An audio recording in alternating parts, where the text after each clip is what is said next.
I hear this come up a lot, and I don't think that most people realize the ramifications of something like that. Nor do I believe that they realize that, in my personal opinion, it's going to look very different than most of us think it would. You see, somebody that just wants to be left alone or wants to conserve the rights promised to them by the Constitution, the last thing that somebody like that should want is civil war, because it would tear the country that they obviously love very much to absolute shreds.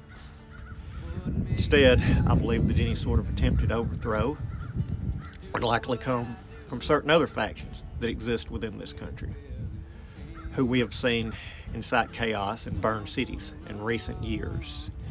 One of those factions has even openly vocalized their support of Hamas, who hates our American way of life. School shootings as of late are mostly perpetrated by people who were left behind by the mental health crisis or who struggle with their gender identity.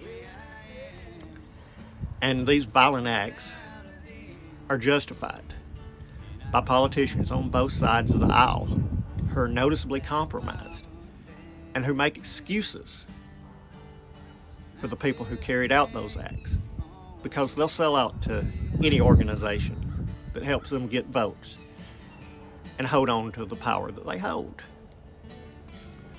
Our adversaries, such as Russia and China, could not defeat us militarily, but they could definitely exploit the disenchantment that most of us hold towards our corrupt government.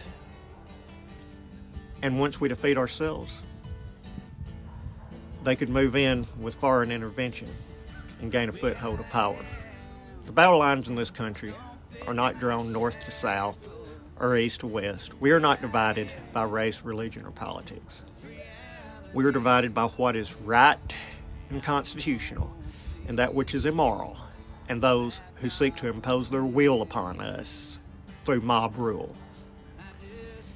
Any sort of violent conflict where Americans take up arms against other Americans would create allegiances that you'd never believe could exist and see the rise of warlords.